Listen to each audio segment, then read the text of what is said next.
Sixth class నుంచి 10th class వరకు స్టూడెంట్స్కి, అలాగే కాంపిటీషన్ ఎగ్జామ్స్కి ప్రిపేర్ అయ్యే ప్రతి ఒక్కరికి మ్యాథ్స్ గురు బిజినెస్ స్కూల్ నా యూట్యూబ్ ఛానల్కి స్వాగతం. ఈరోజు ఫ్రాక్షన్స్, అదేనంటే భిన్నాలు, fractions, improper fractions, like, unlike, equivalent fractions, అలాగే కంపారిజన్ ఫ్రాక్షన్స్ గురించి నేర్చుకుందాం. నా కంటెంట్ కనుక నచ్చితే తప్పకుండా లైక్ చేయండి. ఇది ఎంతోమందికి ఉపయోగపడుతుంది కాబట్టి మీ ఫ్రెండ్స్తో షేర్ చేయండి. అలాగే సబ్స్క్రైబ్ చేసుకోండి, పక్కనున్న బెల్ ఐకాన్ కూడా నొక్కండి. అప్పుడే నేను పెట్టే ప్రతి ఒక్క వీడియోకి మీకు నోటిఫికేషన్స్ వస్తాయి. Okay. Improper fraction, numerator is less than the denominator. For example 3/4, 17/19, 21/42, ఇలాంటివన్నీ కూడాను న్యూమరేటరు లెస్ ఉండి డినామినేటర్ కనుక మోర్ కనుకుంటే వీటిని ప్రాపర్ ఫ్రాక్షన్స్ అంటారు. Next improper fractions. ఇందులో numerator is greater than denominator. 17/12, 12/7, 18/5 ఇలాంటి వాటిని ఇంప్రాపర్ ఫ్రాక్షన్స్ అంటారు. మిక్స్డ్ ఫ్రాక్షన్ అంటే improper fractions can be written as mixed fraction. అంటే ఫర్ ఎగ్జాంపుల్ 17/12 ఉంది.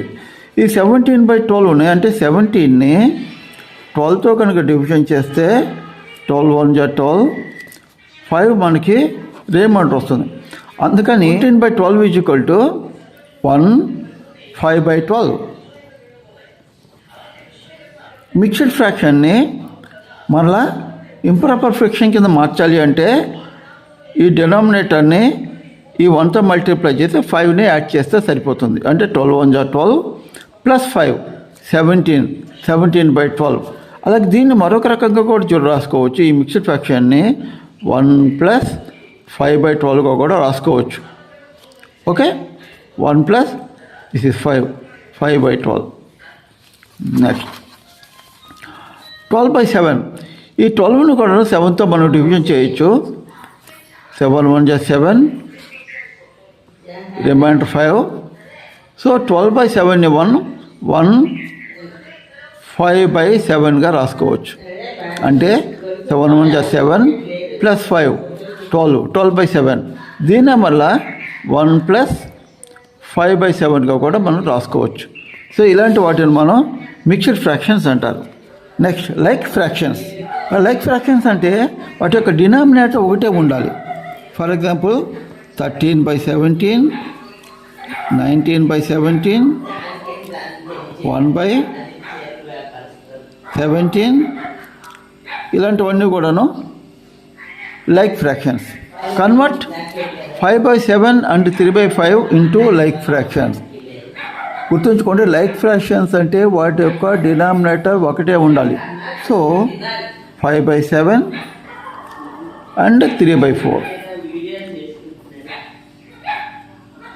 యాక్చువల్గా ఈ 7 4 ఈ రెండింటి కూడాను ఎల్సిఎం కట్టేసి మల్టిప్లై చేయాలి.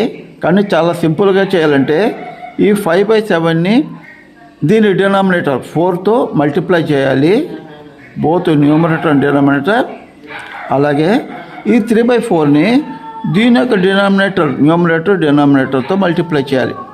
అంటే ఈ ఫ్రాక్షన్ని రెండవ దాని డినామినేటర్తోనూ ఈ రెండో ఫ్రాక్షన్ని మూడో దాని డినామినేటర్తోనూ మల్టిప్లై చేస్తే మనకి లైక్ ఫ్రాక్షన్స్ వస్తాయి. అంటే 5 4 = 20/28, ఇది 3 7 = 21/28. సో ఇక్కడ డినామినేటర్స్ రెండు కూడా సేమ్ వచ్చాయి కాబట్టి ఇలాంటి వాటిని లైక్ ఫ్రాక్షన్స్ అంటారు. కంపారిజన్ ఆఫ్ ఫ్రాక్షన్స్లో లైక్ ఫ్రాక్షన్స్ అని కంపేర్ చేయడం. అలాగా లైక్ ఫ్రాక్షన్స్ అంటే వాటి యొక్క డినామినేటర్స్ ఈక్వల్గా ఉంటాయి.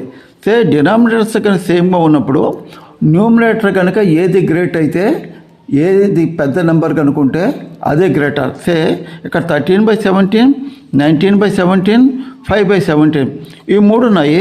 మూడింట్లోనూ డినామినేటర్ ఒకటే ఉంది కాబట్టి కేవలం న్యూమరేటర్స్ మనం కంపేర్ చేసుకుంటే సరిపోతుంది. అంటే 5/17 ఇది లెస్ దాన్ 13/17 ఇది less than 19/17. So only numerators ఒక్కటి కన్సిడర్ చేస్తే సరిపోతుంది. కానీ అన్లైక్ ఫ్రాక్షన్స్ మనం కంపేర్, ఫర్ ఎగ్జాంపుల్ 5/7 అండ్ 3/4 ఈ రెండు కూడా అన్లైక్ ఫ్రాక్షన్స్. ఇప్పుడు ఈ డినామినేటర్స్ మనం సేమ్ డినామినేటర్స్ కింద కన్వర్ట్ చేసిన తర్వాతనే వీటిని మనం కంపేర్ చేసుకోవాలి. ఈ 5/7 3/4 ఈ రెండింటిని కూడాను లైక్ ఫ్రాక్షన్స్ కింద కంపేర్ చేయాలంటే ఈ 5/7ని దీని డినామినేటర్తో మల్టిప్లై చేయాలి. అంటే 5/7 ఇంటూ న్యూమరేటర్ డినామినేటర్ సేమ్ నెంబర్తోనే మల్టిప్లై చేయాలి. అప్పుడు ఇది 20/28 వస్తుంది. అలాగే 3/4ని ఈ 5/7 యొక్క డినామినేటర్తో మల్టిప్లై చేయాలి. అంటే 7/7. This is equal to 7 3 21/28. ఇప్పుడు మనకి డినామినేటర్స్ ఈక్వల్గా వచ్చాయి. అప్పుడు మనం న్యూమరేటర్స్ ఒక్కటి కంపేర్ చేస్తే సరిపోతుంది.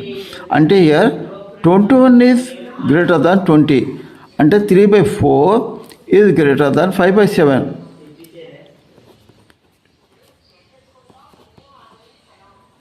Next equivalent fractions. 3/7 యొక్క ఈక్వలెంట్ ఫ్రాక్షన్స్ అంటే this is equal to numerator denominator రెండింటిని సేమ్ నెంబర్తో మల్టిప్లై చేయాలండి.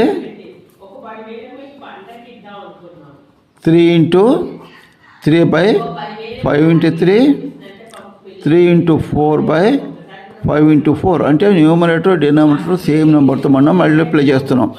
అప్పుడు 3 2 6/10 is equal to 9/15 is equal to 12/20. ఇలాంటి వాటిని ఈక్వివలెంట్ ఫ్రాక్షన్స్ అంటారు.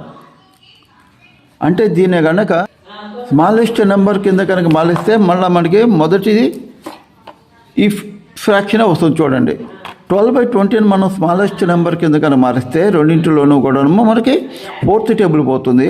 అంటే 4 3 12/4 5 20. సో 3/5 వస్తుంది. ఓకే. నెక్స్ట్ 4/7. ఇది కూడా అంతే. న్యూమరేటర్ డినామినేటర్ రెండింటినూ కూడాను ఫస్ట్ 2తో మల్టిప్లై చేస్తున్నాము. అలాగే 3తో మల్టిప్లై చేయాలి. అలాగే 4తో మల్టిప్లై చేయాలి. అలా ఎన్నైనా మనం మల్టిప్లై చేసుకోవచ్చు. కానీ న్యూమరేటర్ డినామినేటర్ రెండు ఒకే నెంబర్తో మనం మల్టిప్లై చేయాలి. అప్పుడు 4 2 8/14 12/21 16/28. ఇప్పుడు మళ్ళీ ఈ 16/28 స్మాలెస్ట్ ఫామ్ కింద కనుక మార్చేస్తే ఈ 4/7 వస్తుంది. అంటే రెండింటిలో 4th టేబుల్ పోతుంది. 4 4 16 4 7 28 4/7. సో ఈక్వివలెంట్ ఫ్రాక్షన్ కింద మార్చాలంటే న్యూమరేటర్ డినామినేటర్ రెండింటిని కూడాను ఒకే నెంబర్తో మల్టిప్లై చేస్తే మనకి ఈక్వివలెంట్ ఫ్రాక్షన్స్ వస్తాయి. ఇది 6th క్లాస్ నుంచి 10th క్లాస్ వరకు ఇంకా కాంపిటేటివ్ ఎగ్జామ్స్కి ప్రిపేర్ అయ్యే ప్రతి ఒక్కరికి ఎంతగానో ఉపయోగపడతాయండి. నా కంటెంట్ కనుక నచ్చితే తప్పకుండా లైక్ చేయండి, మీ ఫ్రెండ్స్తో షేర్ చేసుకోండి. అలాగే సబ్స్క్రైబ్ చేసుకోండి, పక్కన ఉన్న బెల్ ఐకాన్ నొక్కండి. అప్పుడే నేను పెట్టే ప్రతి ఒక్క వీడియోకి మీకు నోటిఫికేషన్స్ వస్తాయి. ఓకే.